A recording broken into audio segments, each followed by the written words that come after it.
ধরেন আপনাদের কাছে আমরা বললাম যে বেদাত করলেন মানে একটা চরম অপরাধ করলেন, কিন্তু তারপরেও কিন্তু মানুষ বেদাত করে। কেন করছে? এর পিছনে কয়েকটা কারণ আছে। যারা ভালো কাজের উদ্দেশ্যে, ভালোর উদ্দেশ্যে কিছু করে, কিন্তু সেই ভালোটা তারা খুঁজে পায় না। কারা তারা? যারা বেদাত করছেন। প্রচুর ভুয়া রীতিনীতি সমাজে চালু হয়ে বসে আছে। একজন মানুষ, ধরেন আপনাদের কাছে আমরা বললাম যে বেদাত করলেন মানে একটা চরম অপরাধ করলেন, কিন্তু তারপরেও কিন্তু মানুষ বেদাত করে। মানুষ জানছে যে জাহান্নামে যাবে, তারপরে বেদাত করছে। কেন করছে? এর পিছনে কয়েকটা কারণ আছে। প্রথম কারণ হচ্ছে তারা মনে করে আমি যে কাজটা করছি এটা আসলে বেদাত না, এটা একটা ভালো কাজ। তারা মনে করেন যে এটা একটা ভালো কাজ, এই জন্য এটাকে তারা বানিয়ে নিয়েছেন। আমাদের বিশেষ করে ভারত উপমহাদেশের ওলামায়ে কেরাম তারা বানিয়ে নিয়েছেন বেদাতে হাসানা নামে একটা জিনিস। তারা যেই বেদাতি করেন তার নাম দিয়েছেন বেদাতে হাসানা, সুন্দর বেদাত। ওলামায়ে কেরাম বলছেন যদি পৃথিবীতে মানে সৎ উদ্দেশ্যে, ভালো মনে করে বেদাত করার অনুমতি দেওয়া হতো, তাহলে বেদাত বলে দুনিয়াতে আর কিছু থাকতো না। কারণ মানুষ যত বেদাত করে, এই বেদাত কিসের জন্য করে? ভালোর জন্যই তো করে। ভালো কাজ মনে করেই করে। কখনো খারাপ কাজ মনে করে কেউ বেদাত করে না, সবাই ভালো কাজ মনে করে বেদাত করে। সুতরাং ভালো বেদাত বলে কিছু নেই। কুল্লু বেদাতিন দলালা, ভালো হোক মন্দ হোক সমস্ত বেদাতই বাতিল।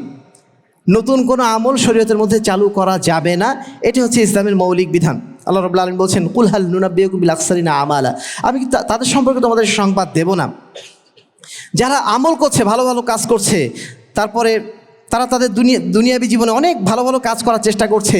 ওহুম ইয়াহসাবুনা আন্নাহুম ইউহসিনুনা সুনআ, এবং তারা ধারণা করছে যে তারা ভালো কাজ করছে, অথচ সেটা আসলে ভালো কাজ নয়।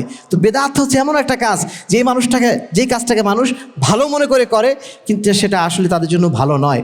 একবার সাহাবী হুযায়ফা ইবনে ইয়ামান তিনি দেখছেন কিছু ভাই মসজিদের মধ্যে বসে গোল গোল হয়ে বসেছে, এবং তারা ওই ইটের দানা বা গুটি নিয়ে এসে তারা তাসবিহ পাঠ করছে। একজন 100 বার করে তাসবিহ পাঠ করছে, ওই দানা দিয়ে গুনতেছে। সাহাবী হুযায়ফা ইবনে ইয়ামান তাদের এই অবস্থা দেখে বলছেন, প্রচণ্ড দুঃখিত হলেন যে তোমরা এই কাজ করছো কেন? আল্লাহ রাসূল সাল্লাল্লাহু আলাইহি ওয়াসাল্লামের জুতা এখনও আছে, এখনও তার পোশাক নষ্ট হয়ে যায়নি, তোমরা এখনই বেদাতের মধ্যে ঢুকে গেলে। তখন তারা বলছে আমরা তো কোনো বেদাত করছি না, আমরা তো ভালো কাজ করছি, আমরা তো তাসবিহ পাঠ করছি। তখন সাহাবী হুযায়ফা ইবনে ইয়ামান বলছেন কাম মিন মুরিদিন লিল খাইরি লাম ইউসিবহু, কত মানুষ আছে যারা ভালো কাজের উদ্দেশ্যে, ভালোর উদ্দেশ্যে কিছু করে, কিন্তু সেই ভালোটা তারা খুঁজে পায় না। কারা তারা? যারা বেদাত করছেন, যারা ভালোর উদ্দেশ্যেই কাজটা করছেন, কিন্তু এর মধ্যে তারা কোনো কল্যাণ আসলে পান না। সম্মানিত উপস্থিতি, 2 নম্বর বিষয় হচ্ছে কিছু আলেম ওই যে দলিল পেশ করেছেন যে ভালো বেদাত করা যাবে। কোনখান থেকে নিয়েছেন? ওমর বিনুল খাত্তাব রাদিয়াল্লাহু তাআলা আনহু বলেছিলেন ওই আপনার তারাবির সালাত চালু করার পরে নি'মাতুল বিদআতু হাদিহি, কতই না সুন্দর একটা নতুন কাজ করা হলো।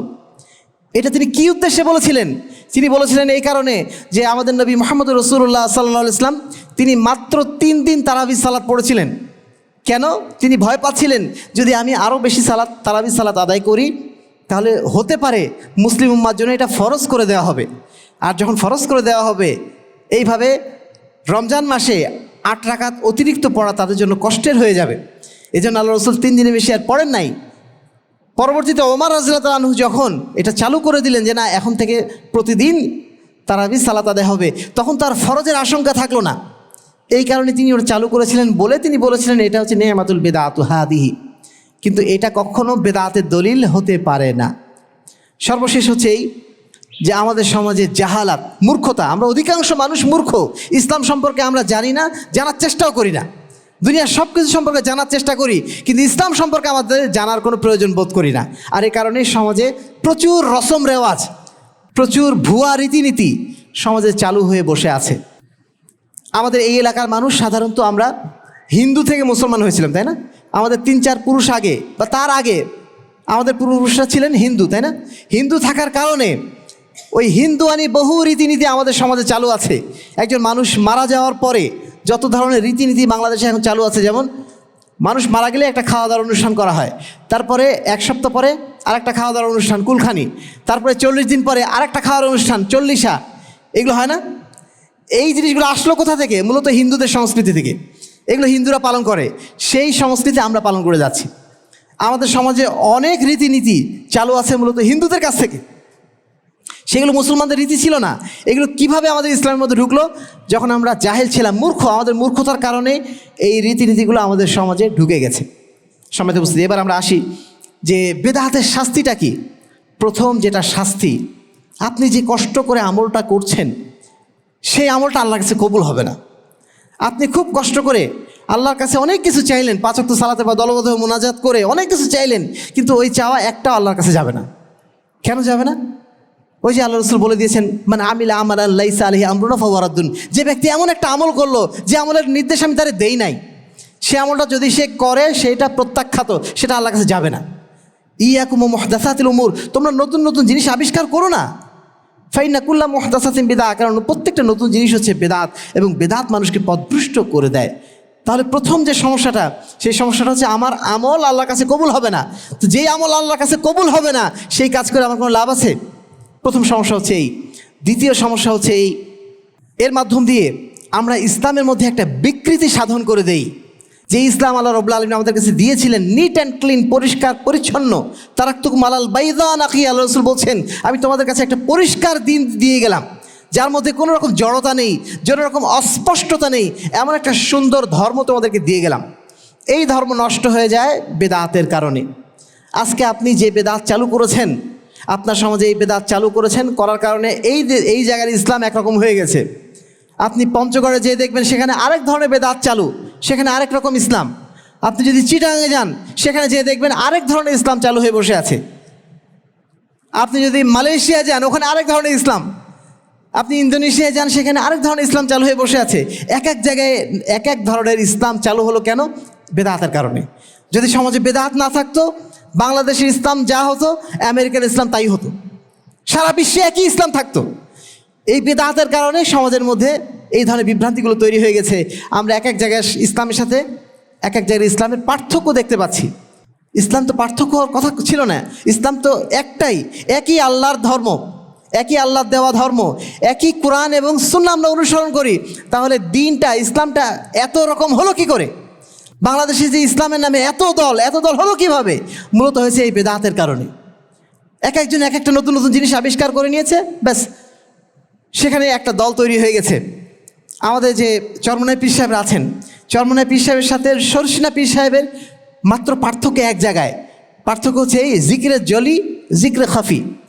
চরমনাই পীরের অনুসারীরা তারা জিক্রে জলি করেন, অর্থাৎ জোরে জোরে জিকির করেন, আল্লাহ আল্লাহ আল্লাহ আল্লাহ করে না, দেখছেন তো আপনারা ফেসবুকে, ইউটিউবে। আর শর্ষিনা পীর সাহেবরা ওনারা আস্তে আস্তে চুপে চুপে জিকির করে। এটাই পার্থক্য। এই দুইটা পার্থক্যের কারণে তারা দুইটা বিশাল পীরের গোষ্ঠী হয়ে গেছে। সমেত উপস্থিতি, এক একটা দল দেখবেন এক একটা নতুন নতুন বেদাত আবিষ্কার করে আলাদা আলাদা দল হয়ে গেছে। আমাদের সমাজে দেখবেন আহলে হাদিস ভাইদের মধ্যেও আমরা মাঝে মধ্যে কিছু জায়গায় দলাদলি দেখি। কেমন দলাদলি? আমাদের মধ্যে কিছু ভাই আছেন যারা মনে করছেন সারা বিশ্বে একই দিনে ঈদ পালন করতে হবে, সারা বিশ্বে একই দিনে সিয়াম পালন করতে হবে। আপনাদের এলাকায় আছে নাকি? কিছু থাকতে পারে। আমাদের রাজশাহীতে দেখলাম ইদানিং শুরু হয়েছে, 4-5 জন মানুষ মিলে একদিন আগে ঈদের সালাত পড়ে, বলছে আমরা সারা বিশ্বব্যাপী ঈদ পালন করব। একটা মাসলা নিয়ে তারা আরেকটা দল হয়ে গেছে। সমাজে উপস্থিতি, এইভাবে বেদাত আমাদের সমাজে পরস্পর বিভক্তি সৃষ্টি করে দেয়, সমাজকে বিনষ্ট করে ফেলে দেয়। 3 নম্বর যে বিষয়টি, এখানে আরও আল্লাহ রাসূল সাল্লাল্লাহু আলাইহি ওয়াসাল্লাম তো আগেই হুঁশিয়ারি দিয়ে গেছেন যে আমার মৃত্যুর পরে তোমরা দেখবে মানুষের মধ্যে প্রচুর বিভক্তি, মানুষের মধ্যে প্রচুর বিশৃঙ্খলা, মানুষ এক একজন এক এক কথা বলে। সেই সময় তোমাদের কর্তব্য হবে কি? আলাইকুম বিসুন্নতি, সমস্ত বেদাতকে ছেড়ে দিয়ে আমার সুন্নাতকে আঁকড়ে ধরো, আমার সাহাবায়ে কেরামের সুন্নাতকে আঁকড়ে ধরো। সুন্নাতকে আঁকড়ে ধরাটাকেই তিনি একমাত্র সমাধান বলে ঘোষণা করেছেন। বেদাত ত্যাগ করার মাধ্যম দিয়ে, সুন্নাতের অনুসরণের মাধ্যম দিয়েই আমরা এই দিনকে পরিশুদ্ধ রাখতে পারি, ইখতিলাফ থেকে আমরা নিজেদেরকে দূরে রাখতে পারি। আত্মাহারিক টিভি, ওহির আলোয় উদ্ভাসিত জীবনের জন্য।